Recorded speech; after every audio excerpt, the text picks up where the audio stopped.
This is Diana Sullivan in Austin, Texas, and this is my Brother 270 machine. It may have been a beautiful, beautiful new machine when I started, but I've worn out my number strip. And let me zoom in on that so you can really see the issue. Do you see how, as I look at each one of these spots, like where the 0 is, do you see how I've worn away the plastic number strip? This thing, I can lift it up. It's worn right through. It's grooved from the needles running over it and over it. Now, these aren't glued in. They just pull right out. And you can buy a replacement number strip. It's not terribly expensive. And I'll show you how I put one in. Here's a replacement number strip. It says KH, which means it's for a main bed. 9 mm, 9 millimeters. This is a 9 millimeter machine. That is, the needles from the center of one needle to the next are 9 millimeters apart. Here's what it looks like. All new and beautiful. It doesn't really look like my old Brother number strip, but I will get used to it quickly.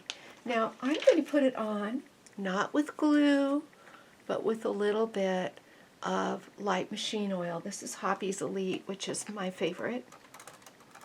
And I'm running a bead of it along here. Now, I'm going to get my sponge bar out so my needles will pop up. I'm using a chopstick to help myself get the sponge bar out of the way.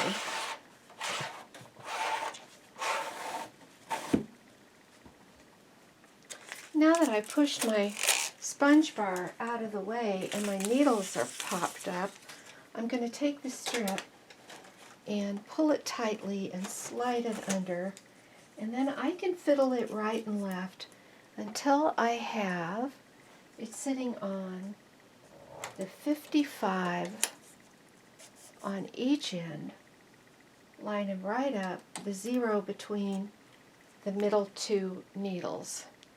And I'm just examining it to make sure that I'm happy with where every number is parked.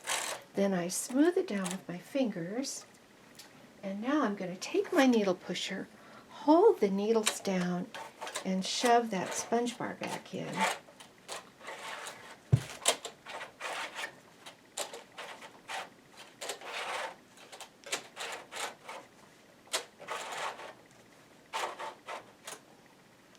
Now look how beautiful my needle strip looks, all new, and there aren't any funny little rough edges. You see how I had worn this away to the point where it was raggedy? Now there aren't any rough edges to tear up my yarn.